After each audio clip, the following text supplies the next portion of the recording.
안녕하세요. 정치 한류 해외 반응을 소개하는 정말 치명적인 클래스 정치 클래스 TV입니다.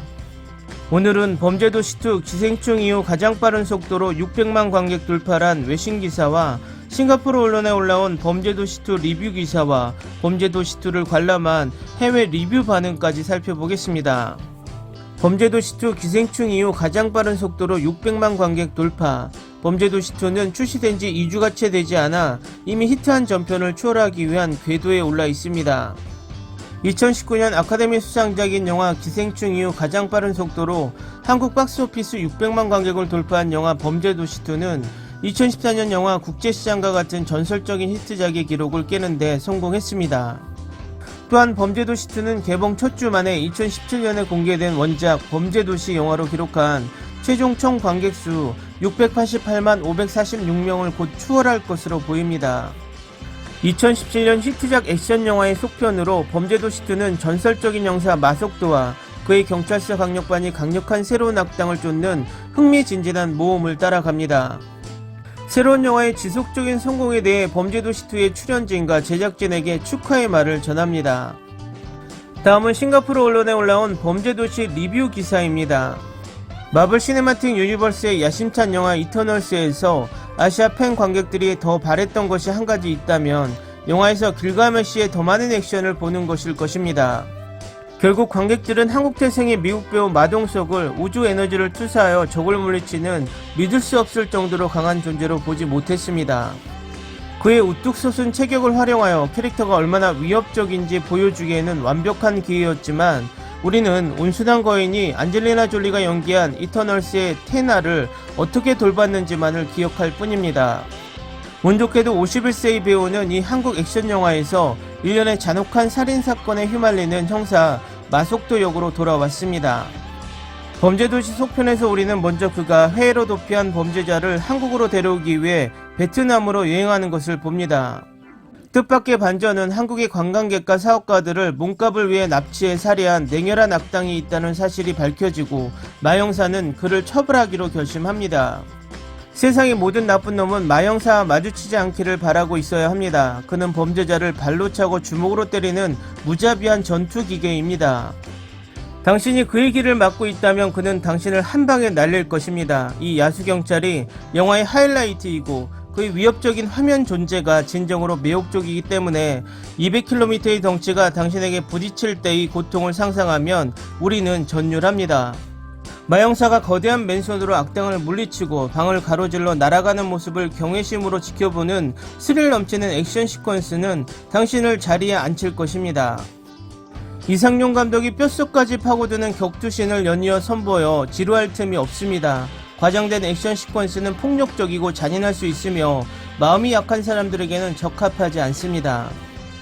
이 영화는 106분의 러닝타임 내내 흥미진진하게 진행됩니다. 피날레에서는 고속도로에서의 짜릿한 자동차 추격전, 심장이 멎는 듯한 쇼핑몰에서의 격투씬, 황폐한 주차장에서의 긴장감 넘치는 총격전이 포함됩니다. 그리고 지하터널에서 벌어지는 피해 응징 대결.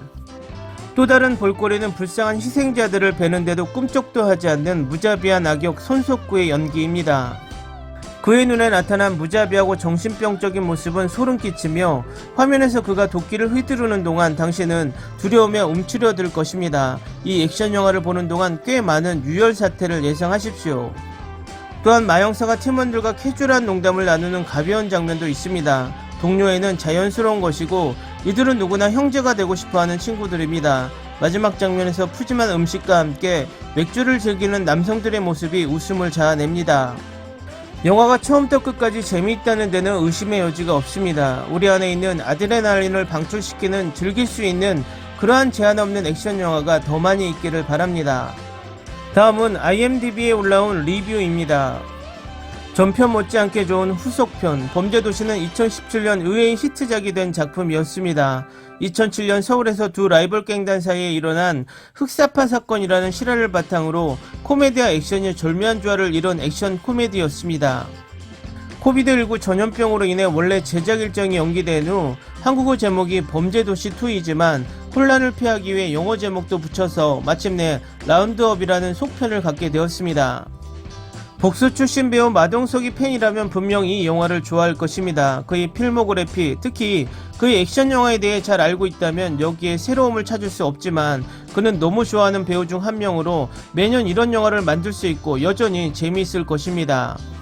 그가 이 영화를 팬들을 위해 만들었고 팬데믹 기간 동안 어려움을 겪고 있는 모든 사람들의 스트레스를 풀기 위해 만들었다고 말했다는 사실에 대한 증거일 뿐입니다. 전편 범죄도시는 적절한 스크린 시간을 가진 주인공과 악당 모두에게 흥미진진한 캐릭터를 가지고 있었고 실화를 기반으로 했기 때문에 속편보다 더 긴 러닝타임을 가지기도 했습니다. 윤계상이 연기한 장첸은 결국 마땅히 받아야 할 것을 얻은 훌륭한 악역이었습니다. 실화 대신 범죄 통계를 기반으로 하는 짧은 상영 시간과 이 통계를 기반으로 하는 라운드업에서 이번에는 악당이 그다지 흥미롭지 않고 배울 것도 많이 없습니다. 그들이 단지 돈을 위해 관광객을 납치한다는 사실 외에는 정보가 없고 그 정체를 알 수 없는 악당 역을 손석구가 연기하고 액션 장르에 첫 발을 내디딘 강혜상은 장첸만큼 흥미롭지는 않지만 사악합니다. 액션 면에서 여러분은 기대했던 그대로를 얻을 수 있을 것입니다. 통쾌하고 잔인한 전투 장면은 물론 원작과 같은 스릴 넘치는 추격전도 마찬가지입니다. 코미디도 마찬가지로 훌륭하고 어떤 면에서는 원작보다 낫고 영화는 확실히 당신을 웃게 만들 것입니다. 전반적으로 범죄도시를 좋아한다면 이 영화도 분명히 좋아할 것이지만 일부는 범죄도시보다 라운드업을 더 좋아할 수도 있지만 획기적인 것은 기대하지 마십시오. 그리고 세 번째 작품이 제작 중이라는 소식이 전해지므로 속편을 오래 기다리지 않기를 바랍니다. 다음은 IMDb에 올라온 두 번째 리뷰입니다. 이건 액션 영화입니다. 제가 마동석에 대해 약간 알고 있다는 것을 알려드리고 싶습니다. 내가 챔피언을 볼 때마다 그리고 그가 이 역을 하기 전에 이터널스를 보았는데 안타깝게도 부산행처럼 미국 관객들에게 권유하는 영화는 아니었습니다. 제 부하가 실베스터 스텔론 스타일을 좋아합니다. 미국인인 저에게 이것은 80년대와 90년대 액션 영화 키아누 리브스 시대의 이전을 거슬러 올라갑니다. 그는 너무 터프해서 그의 멋진 장면들에 들어가는 엄청난 영화 목록을 가지고 있습니다. 이 액션은 우리가 한국 영화에 기대하는 것처럼 생동감 있고 잔인합니다. 이 사람들은 폭력을 피하지 않습니다. 게다가 이 영화는 핵심이 되는 훌륭하고 투박한 경찰 드라마입니다. 나는 그것을 극장에서 보는 것이 너무 재미있었습니다. 게다가 나는 이것이 또 다른 영화의 전편이라는 것을 알았습니다. 그것을 지금 당장 봐야겠습니다. 해외 리뷰 잘 보셨나요? 대부분 완벽한 극찬은 아니어도 긍정적인 리뷰와 반응이 대부분입니다. 이제부터 해외 개봉이 쏙쏙 열리는데 흥행몰이를 기대해 볼만 합니다. 재밌게 잘 보셨나요? 여러분의 구독, 좋아요, 댓글은 콘텐츠 제작에 큰 힘이 됩니다. 재밌게 보셨다면 꼭 부탁드립니다. 좋은 영상으로 보답해 드리겠습니다. 오늘도 편안한 하루 되시기 바랍니다.